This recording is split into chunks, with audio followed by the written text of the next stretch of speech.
Helen Brahms here, coming to you live from Surprise in Arizona. Welcome to Before the Dirt Nap podcast number 1916.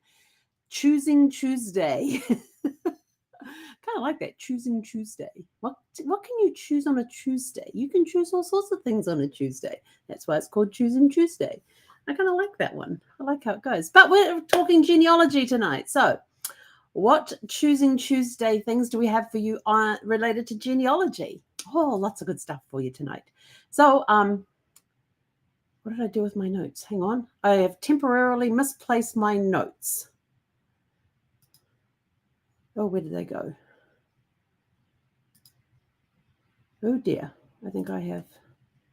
Oh no, I found it. I found my notes. Yay. It was hiding behind another screen. It was hiding behind the browser. Anyway, so choosing Tuesdays. All right, we've got 2, 4, 6 different things. Or we can go 6 different things to talk about tonight. So let's get rocking and rolling with this. Woo, woo. If you have questions, and if you have questions, put them in the chat. I'm gonna open up the chat so I can see if any questions come in. Yeah, that's fine. All right. So if you have any questions, pop them in the chat, or you can private message me afterwards. But let's have a look at our Choosing Tuesday genealogy topics. So number 1, choose a specific research goal. When you're researching your family tree, don't just go, I'm going to go in and research my family tree. That is a great goal to have, but it can get overwhelming. So to avoid the overwhelm, pick one ancestor. When you start your research, you always start with what is the information you know. You write out all the information that you know about everybody in your family that you know of, and you can start piecing things together that way. So that's the first thing you do. The second thing that you do is that you talk to living relatives, preferably starting with the older generation that are still around, and asking them questions, because they may have information on earlier generations. So people who are older than them that are no longer around, or even the same age as them but are no longer around. So that's where you start with that. Then you might turn around and say, okay, I got, grandma over here gave me this really good piece of information on my great-grandfather and my great-grandmother. I want to learn more about them. So you could then generate, and so you start with one of them, not both of them, but one of them. Start with the one you have the most information on, because that may feed into giving you more information about their spouse. Sometimes you got to look at one person and you find information on others that comes up. So you start with that one person and you go, okay, here is my great-grandfather. Who was my great-grandfather? Who was my great-grandfather? He was the father of, who were his children. You find out all the children, which you may have already gotten from your grandmother. These are her siblings. Were there any other siblings that may appear in places? Sometimes there are half siblings in there because of a previous relationship, or the relationship could have been an illicit relationship, and there may have been half siblings produced out of those. Are there any skeletons hiding in the closet? So this is all stuff that you got to keep looking on. But here's a cool hint on some of them. A lot of places at the time during the 1800s and even into the 1900s, if the woman was not married, the father's name was not allowed on the birth certificate. She had to be married in order for the husband's name to be put on the birth certificate. Think about that one. So if the woman was not married when she had a child, they were not allowed to put the father's name on the birth certificate. So you quite often have an NR, which means not recorded, on some people's birth certificates. So then you're sort of like, why? I have one in my family, which is very interesting because we actually don't know who the birth mother really is. There's a whole bunch of rumors around this one person as to who the birth mother was for this person, and somebody went on one side of the family, which knows all the family secrets on that particular side. Once let slip, she goes, "Oh, I know. I've got that person. I've got the person who was named as the father." She says, "Oh, I have his information. Do you want it?" I said, "Absolutely." So she gives me the information. I look at it and I go, "Is this correct?" She goes, "Why is that?" And I said, "Because the father, the person that you named as the father of this particular person, he died 4 years before the son was born." I haven't heard a thing from that person ever since I pointed that out. She never responded to that email. So I'm just sort of like, Yes. So for some reason, that side of the family knows some secrets that they're not allowed to tell the other side of the family, the other siblings' family. So who knows? But, it's just something that we like to speculate on. And there's all sorts of things that will come up. And you'll find all sorts of different stories. You'll find different things that come out of the closet. There might be something that, is this person really, who is this person's parents? You could be looking at your great grandfather and going, who are the parents of, and you write out his name with his birth date and all the information that you know about this person. Who are his parents? And then you may even have been given a name or something else. And now you've got to start researching, who is this person's parents? Can you find his birth certificate? Can you find his marriage records? Maybe even start with his death certificate for the great grandfather, because on the great grandfather's death certificate, there may be the parents' names on there. If you have the death date, if you have a photograph of their tombstone or their headstone, maybe the information is on there as far as his birth date and his death date goes. So now you've got confirmation on that. Maybe somebody in the family has original documents or copies of documents of birth, deaths, and marriages for this particular person. So choose what's one question that you want to answer, and that is like taking a small bite. They always say, how to eat an elephant, one bite at a time. So by narrowing it down to one question, you are now you are now figuring out the puzzle, the genealogy puzzle, one piece at a time. And that's how you can get away from that overwhelmed feeling. So choosing a specific research goal is finding, who are my great grandfather's parents, finding that out. Who are the parents of, and you write out everything that you know about your great grandfather, write everything else. Don't turn around and go, who is my third great grandfather, when you haven't filled out your great grandfather and your second great grandfather. You can't suddenly go, who's my third great grandfather? And then expect to fill in the information in between. No, you've already built it up to the second great grandfather. Now, with the second great grandfather, you go, who was his father? And that's your next goal. The second thing you can choose is choose a new database or resource. Explore a platform you haven't used yet. Diversifying your sources can reveal new information. There is a ton of websites out there that have great information. There are even country-specific genealogy societies that have a lot of information. And when I get back to New Zealand, I'm going to be signing it back up with the New Zealand Genealogical Society that's there. I'm already a member of the National Genealogy Society here in the States. I'm even a lifetime member of the Clan Ross, United States. So United States has their own chapter of Clan Ross, and I'm a lifetime member of that. So it's been able, and they actually have a family historian for the Ross clan that is part of the Clan Ross. And so if I have questions or if I have information I want to pass on to them, I can go and contact them and talk to them about, maybe they might help me get over a stumbling block with the Ross side of the family, from the clan that I come from in Scotland. There's all sorts of there's people out there doing one name researches. Maybe there's somebody doing a one name research on a name that appears in your family.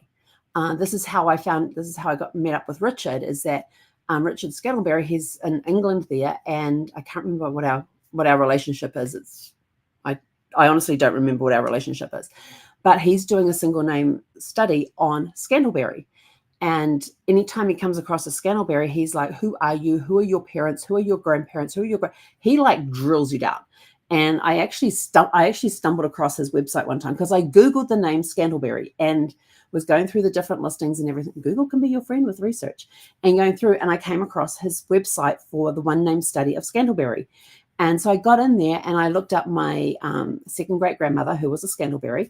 And I looked at that and I thought, he doesn't have her in here.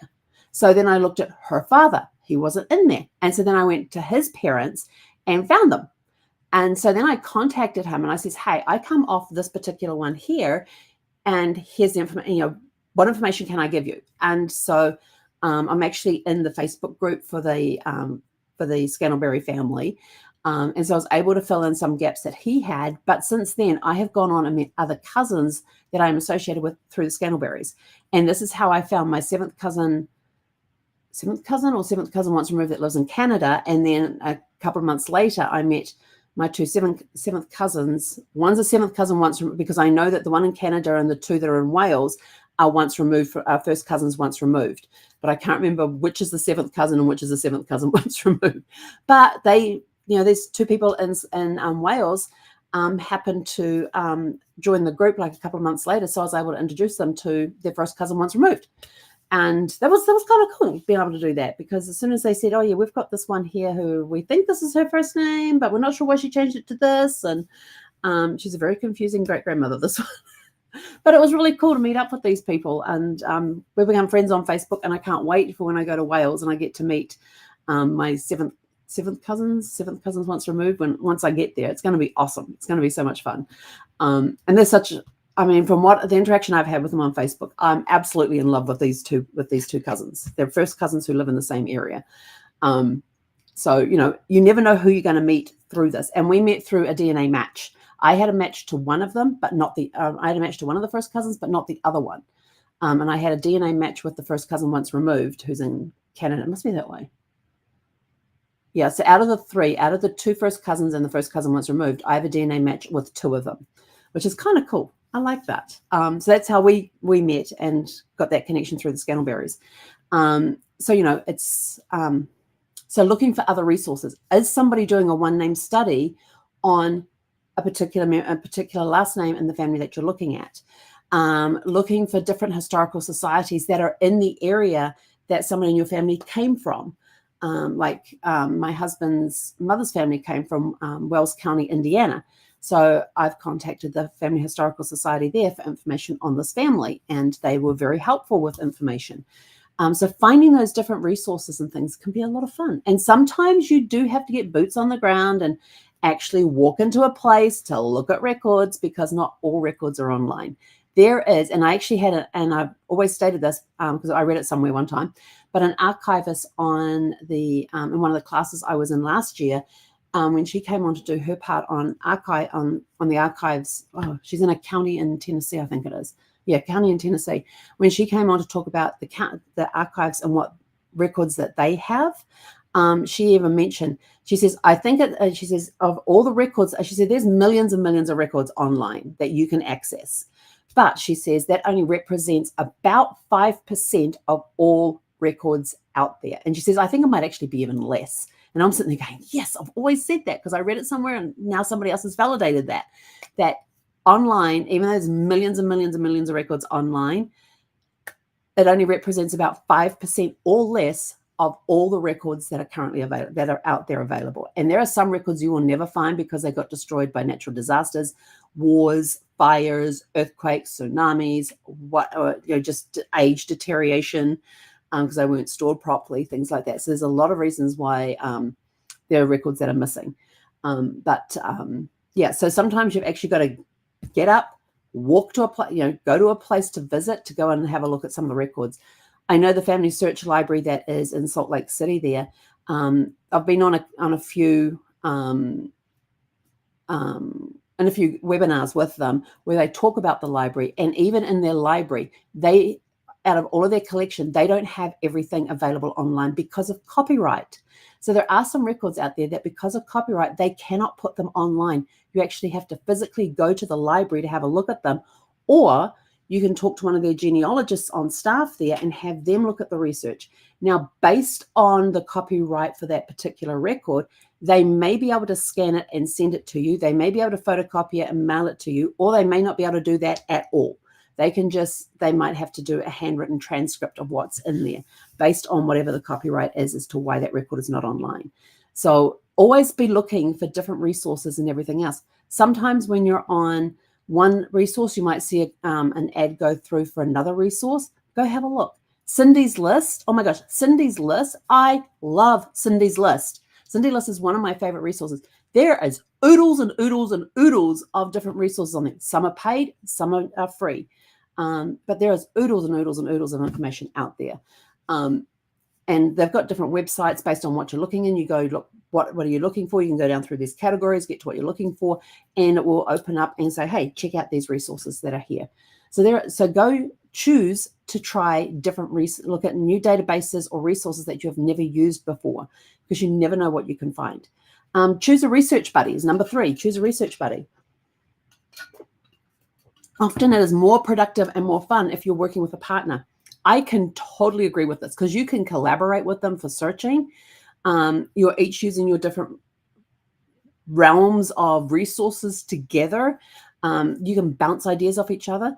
I've got a second cousin who lives in Australia, a second cousin who lives in the South Island of New Zealand. I can't remember exactly where she lives. It's been a few years since we contacted them. And the three of us worked together because we were looking for the same person. It was my third great grandfather. And our third great grandfather we were looking for. But none of us could find records on him. We knew when he had been born, we knew his birth date. We had his marriage certificate that had my fourth great grandfather's name on there, and my fourth great grandfather's occupation was listed as a foreign agent. And I thought, yes, we have a spy in the family, only to have it dashed later on when we found the 1851 census that stated that he was a jeweler, because his wife, he wasn't in the house at the time on the note of census, but my fourth great grandmother was listed as the wife of a jeweler. I'm like, dang it. So then I knew as a foreign agent, he was one that would go traveling overseas, probably to the east, to the Asian countries and that, and bringing jewels back, whether he was just somebody who went and purchased the jewels and brought them back and gave them to somebody to make up, or whether he was actually a jeweler at the same time and made pieces, went and sourced his materials and came back and made pieces. I don't know. We're still trying to figure that one out. But the three of us together took around 2.5 to 3 years of collaboration, going backwards and forwards and sharing things that we had found about our third great grandfather, sharing our records, sharing our information. And we finally found his baptismal record, which confirmed his birth date, because his birth date was written on his baptismal record. But not only that, because we always look above or look below, the record below my third great grandfather was his half brother. And I was sort of like, and this is in 1855. So sometime between 1851 and 1855, something had happened to my fourth great grandfather, and my fourth great grandmother had gotten remarried to a bookbinder, because we could never understand why my third great grandfather, whose father was a jeweler, became a bookbinder. It was sort of like, why? And when we found this baptismal record, we figured it all out, because my fourth great grandmother married, actually, I kind of think he might have been my second great grandfather, and we're now looking for the third great grandmother. I think I might be a generation off here. But anyway, so the grandmother had married a guy who was a bookbinder, and that's how my third great grandfather, I have a feeling he might have been my second great grandfather, ended up being a bookbinder. So there's all sorts of things that you can find about this. So when you collaborate with somebody else who's looking on the same thing, it's very interesting what you can find. When I'm doing DNA matches, looking at my DNA matches, I'm reaching out to people I have a DNA match for, especially if they have a tree online. I can see some of the names that they have on their tree and things like that. And I'll reach out to them going, hey, we have a DNA match, and trying to figure out if you're on my dad's side or my mum's side, and one of them. And so then we'll collaborate and work together to find where that common connection is. So there's another form of collaboration. And it's always good to bounce ideas off other people when you're researching the same thing as well. So choose a research buddy. They're always great. Choose to revisit old documents. Take a second look at other records that you've already gathered, and you may spot something that you missed the first time. Maybe there's a clearer image of that record online now, which shows the handwriting a lot clearer than the blurry image that used to be there. Maybe they retook the photographs. Maybe with digital enhancement, they were able to give you a better image now. But it always pays to go back and have a look, especially as you learn new techniques for research along the way. You can go back to some of the records, and now that you know, oh, we're supposed to be looking above and below that record. So let's go see who was the next door, who lived in the house next door to them, who lived in the house, on either side of them, and go and check those out on census reports. You might find family members living in the same street. You never know unless you go and look. I had one client one time, and she mentioned that her grandmother, now this client was in her 80s, and she mentioned that her grandmother actually owned just about every house on this particular street, and all the houses were occupied by family members. So to verify this, we found copies of deeds we found the census records that confirmed all this, because it was sort of like, did she really own that many houses on that street? Let's go have a look at the records. So that was our research question. Did this particular person own all the houses on the street? Were they occupied by family members? So this was our research question. And so we went and we discovered that, out of the street had like 10 houses on it, and she owned 8 of them. And yes, there were family members in each one. So we were able to follow that family and the extended family through the different census reports that came out until people started dying off, people moved out of the street and that sort of stuff. But she owned those houses and rented them to family members, either rented them to some family members and some she just gave, basically you can live there rent free, whatever. But, she was a little real estate tycoon, which was really cool. And this was in New York in the late 1800s, early 1900s. So it was very interesting to go through. And she was a woman who owned property, which was unheard of during that time, because usually property at that time, women were not allowed to own property at that time, or there was all these different rules and regulations about women owning property and who had to guarantee it and all of this. But she actually owned these 8 out of 10 houses in this one street, and her name was all over the deeds for all of them. And we found her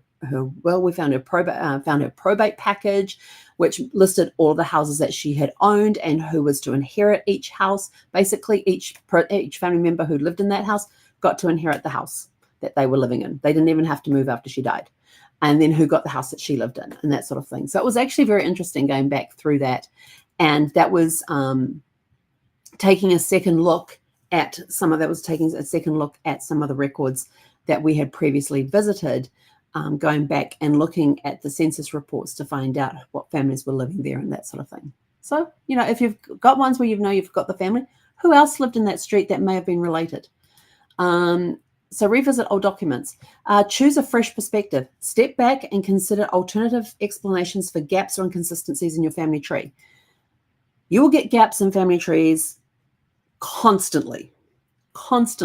What happened with those gaps? What are the working theories for those gaps? In my family tree and Ancestry, they have notes that you can put next to each person. So in those notes, I have theories in there. Like I suspect, looking at records, I have a suspicion that this person, and I've got the notes in there. And I'll go back and I'll look at those notes and I'm sort of like, okay, I'm getting too close to this one. I've been in this one a long time. I'm not looking at it with fresh eyes. I need to take a break. So I choose to step back for a period of time. Remember, I said, if you were watching last night, there's once a year or once or twice a year, I will go back and look at a previous client's records to see if I can find anything new, especially if we're looking for one particular piece of paper. Like I have with one client, there's one piece of paper that is going to either blow everything out of the water or it's going to solidify what we already have. And we're 95% certain it's going to solidify everything that we have, but we just need that one piece of paper. So I go back in every year, have a look, see what I can find, and keep looking. But when you step back and you go and work on something else, now your subconscious is now working on it. You're not consciously working on it. Your subconscious starts to work on it for you. And all of a sudden you might sit up at 2 o'clock in the morning and go, oh my gosh, I should have checked that records. And you make a note to go check those records. Or it could be you can't get back to sleep now because, oh my gosh, I've got to go check it. Guilty. Done it many times. Woken up in the middle of the night and go, oh, I need to go check this. And rather than writing it down, I get out of bed, I run into my office, I sit down at the computer, I turn everything on, and I go and research. And there's times that Brad has gotten up at like 3, 4 o'clock in the morning and he goes, have you been to bed? I says, yes, but I suddenly had a brainwave as to how to solve this issue, this particular problem. So I'm just researching it right now. And he goes, well, how long have you been doing this? I go, 2 hours. So like, but don't you have a meeting in the morning at like 7 o'clock? And I'm like, yeah. And he goes, it's 4 o'clock now. I've got a meeting in 3 hours. I says, well, there's no point in going back to sleep. I might as well just. I am so guilty of that one. I am so guilty of doing that. But when the inspiration hits, you suddenly get that fresh perspective of where to go and look and all of that. Choose to take action, whether it's reaching out to a distant relative, joining a new genealogy group, or starting a new research plan. Take a definitive step today towards taking action. Choosing, where am I going, if you haven't started your tree yet, where am I going to start? Who am I going to start with? Look at the records that you currently have. Look at the information that you know. Where can I start? How about going through what you already know and verifying it and adding to it? Taking one person in there. It could be a parent, it could be a great-grandparent grandparent taking that one person, verifying their information, and that will get you into the research mode. And then you can turn around and say, okay, I need to verify that this person is who they say they is, and this information that they've given me is correct. So you can then go start looking at that, and then you can move on to their parents or somebody else in the tree. But choose to take action. Choose to start. Is there a local genealogy? Is your family have you settled in? Are you in an area where your family has been for generations? Maybe it's something as simple as joining the local genealogy club or family history club or historical society that's in your area, because they may have records where your ancestors are listed in these records based on things like land that they have owned, probate records, all sorts of different records and stuff that you could find, newspaper articles, magazine articles, copies of deeds. There's all sorts of records out there. Maybe one of the family members donated all of their records, all their personal journals, and they're cataloged and held by the local historical society or something. And now you can go in and have a look at them. What actions can you take today to further your genealogy research that you're doing for your family? So with that, quickly go over those 6 choices again. You can choose a specific research goal, choose a new database or resource, choose a research buddy, choose to revisit old documents. Oh yeah, and when you're doing the research buddy, you'll be able to bounce ideas off each other and give each other ideas of, maybe, have you looked here? Have you looked there? Just that sort of thing. Maybe you can bounce off theories and thoughts about, hey, there's a gap from here to here, but I found this newspaper article where they were arrested. Let's see if we can find a prison record to go with it. Yes, some places you can look up prison records to see who the prisoners were. Some census reports have inmates listed. Where am I up to? Number 4, choose to revisit old documents. Number 5, choose a fresh perspective. And number 6, choose to take action. And with that, we are done for the night. We are out of here. I'm going to go read some more of this. It's getting good. This is our book that we're going to be talking about on Saturday at 9 a.m. Pacific time. If you want to come join us, go up here to get a copy of the book, and come join us in our Facebook group, which is Love to Read Book Club. We're on Facebook with that, so come find us with that, and you'll get all the information there to join us for our discussion on Saturday at 9 a.m. Pacific. And with that, we are out of here. Go have a super fantastic, sparkling evening, and we'll catch you back here tomorrow evening at